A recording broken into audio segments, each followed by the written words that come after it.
Chapter 25, Vibrations and Waves. And here's the big idea. Waves transmit energy through space. So we're going to talk about that. And when we talk about waves, we're talking about a repeated back and forth motion. Something that goes up and down, and a lot of things travel in waves. We're very familiar with water waves and things, but light, sound, those are also examples of waves. Let's start off first talking about a pendulum. And when we're talking about a pendulum, how fast it accelerates is determined solely by the length of the pendulum. That is the important part. Nothing else is important, just the length of the pendulum itself, not how much mass is there and that. And I guess the other thing would be the acceleration due to gravity, which, if we're on the Earth, that's going to pretty much be the same. All right, so when we're talking about a pendulum, if you just take some kind of weight tied on the end of a string, that would be considered a pendulum. And one of the things that you need to be familiar with is this word period. And when they're talking about period, they're talking about the time it takes to swing back and forth. And when we were talking about how pendulum depends only on its length, that was something that Galileo had discovered. So if you look at this example here, we've got the two pendulums, two different balls, little one, big one, but the dependent thing is simply how long this is going to be. That's the important part. The longer it is, the slower it's going to go, the less frequent it's going to be in making its swings back and forth.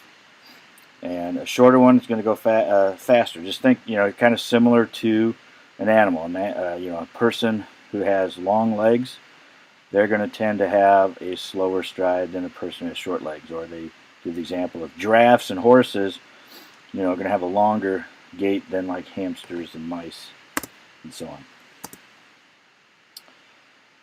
And if we talk about waves, the source of all waves is that something has to vibrate. There had to be something vibrating which made that particular wave.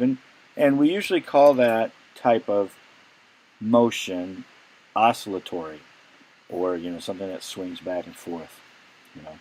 An example of this is what we would call simple harmonic motion. Motion that simply repeats back and forth,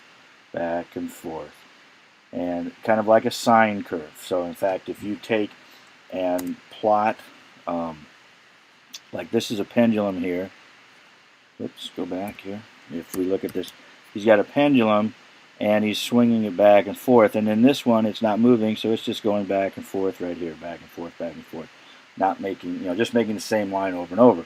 But in the second one, the paper is moving, and so we get this sine wave as it moves through there. So if we've got a simple object, a spring, and this object is moving up and down, we've got this kind of a wave right here. The height here from the midpoint, that's known as my amplitude. From crest to crest, that is known as the wavelength. You could the wavelength can actually be measured from any two identical points. So you could say, hey, it's from the trough to the trough, or here they say from kind of the midpoint here going up to the midpoint there. Doesn't really matter. You have to take two identical points, and that would be considered to be the wavelength of that object. Okay. So if we're talking about wavelength, the wavelength is the distance from one crest to another. We're talking about waves on a beach. We might be talking about a wavelength measured in meters, or in a pond maybe centimeters. Or if we're talking about light, we're talking about billionths of a meter. So very, very small when it comes to light. And what goes along with that is the object's frequency. Frequency is the number of vibrations that an object makes in a unit of time. So usually vibrations per second. So, we would call it maybe cycles per second. Yeah, nice writing there. Second. So if we say for a cycle, we're talking about a complete back and forth motion, and that would be a wave, then we would have, or that'd be a cycle. So if we said that we have one vibration that occurs in 1 second, if we have that in 1 second, then we would say that its frequency is 1 cycle per second. If 2 vibrations occurred in 1 second, its frequency would be 2 vibrations per second. And when we're talking about frequency, we usually talk about it in terms of hertz. So hertz. And if we have a lot of higher frequencies, we might talk about kilohertz, megahertz, gigahertz. If you think of a radio station, an AM station, they produce radio waves like this one is an example of 960 kilohertz. Around here, an AM station, which would be pretty familiar, would be WHO, and that's 1040. So they would have 1040 kilohertz. So what they're saying is we're getting, in this 961, for instance, we're getting 960,000 vibrations per second. That's the speed that wave is vibrating back and forth at. Frequency is also related to period. They're really just inverses of each other. So if I have a frequency where we said, hey, there's 2 cycles per second, well, what that means is that every half a second, I cannot write curve on here for some reason. Every half a second, it would be the time it takes for one wave to go by. So its period would be 1/2 second. So frequency and period are simply reciprocals of each other. If you know one of them, you can calculate the other one pretty easily. All right, so the question is, what's the frequency and vibrations per second of a 100 hertz wave? Yeah, 100 times per second. All right, so let's talk about motion of a wave. And when we're talking about wave motion, we're talking about the energy being transferred. So when you hear sound, that energy has been transferred to you from this. So when you're listening to this right now, somehow that sound has reached your ears. It's traveled from the speakers of whatever it is you're listening to your ears. Or if you see something, if you're looking at the screen, light waves have come to your eyes. Or if we're talking about radio, television, there's another form of electromagnetic wave. So all of those motion, that comes from waves.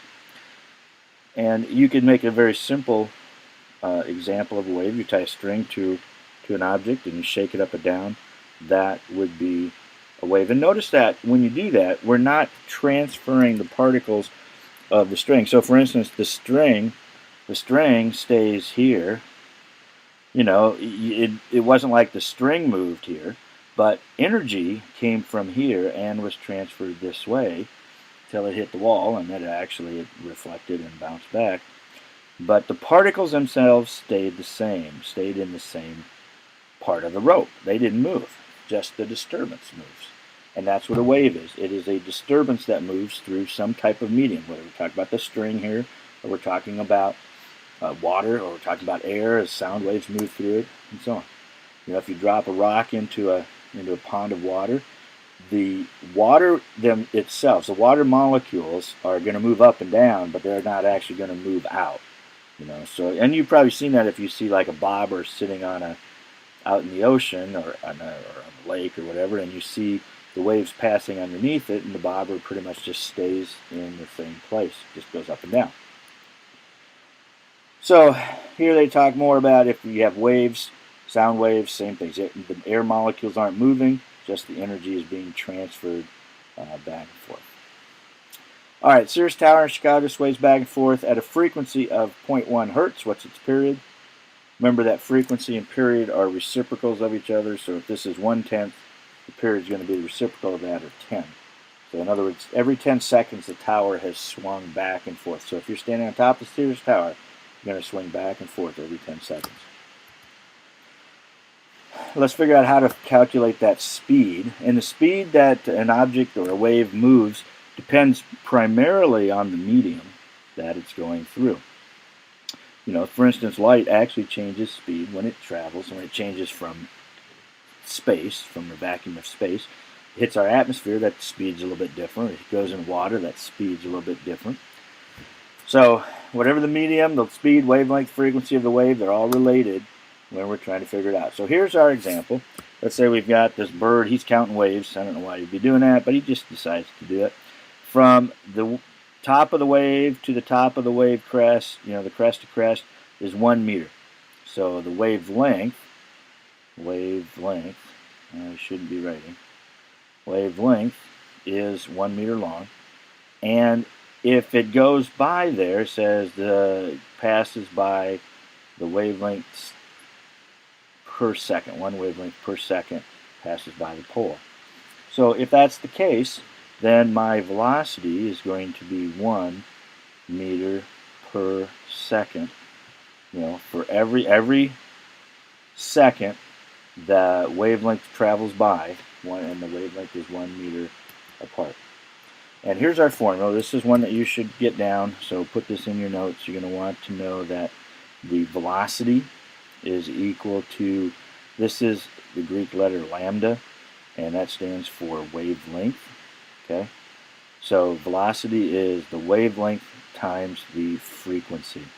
Well, let's think about this. Velocity, because I like to work with labels a lot of times. Velocity is meters per second. The wavelength, that's going to be in meters, right? And frequency is in cycles per second, or it's 1 over seconds. So therefore, we would end up with meters per second. And that's our good velocity term. So that's what we're trying to get at.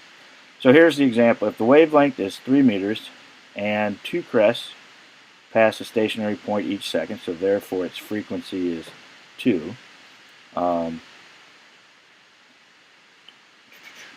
If we want to find the velocity, we would take 3 times 2. So that would be 6 meters per second for our velocity. Now, when you listen to like musical instruments, some are high, some are low, in the air, they're all the same speed, which despite the fact that some have really high frequency, some have really low frequency, you still hear them all at the same time. Otherwise, that would sound really horrible if all the sound got to you at a different time. And what we find out is that when we're talking about sound waves, if we have a long sound wave, it has low frequencies. So in other words, a very low frequency object like a tuba would have a longer wavelength. Okay? And a one with a short wavelength like a flute, it would have a higher frequency. And when you multiply those two together, they both still end up at the same speed. So the sound gets to you at the same time. Otherwise, like I said, it would sound really horrible. So here's just some examples of wavelengths and frequencies for different things. And notice that here is my speed of sound, 340 meters per second. That is a pretty typical speed of sound. The speed of sound actually varies depending on temperature, and so that would be probably somewhere around room temperature would be the speed of sound for that one. All right, if water wave vibrates up and down 2 times each second, and the distance between wave crests is 1.5 meters, what is the frequency of the wave? What's the wavelength? What's the speed? Okay, stop the video a sec and figure those out. All right, so if it vibrates up and down 2 times each second, so then its frequency would be 2 hertz. If it has from crest to crest is 1.5 meters, so that would be this. And of course the speed would be 1.5 times 2, or 3 meters per second squared. Or meters per second, not squared. What is the wavelength of a 340 hertz sound wave when the speed of sound in the air is 340 meters per second? All right, so stop and think about that. Yeah, and that's pretty simple. Obviously, the wavelength would have to be 1 in order for that to be true.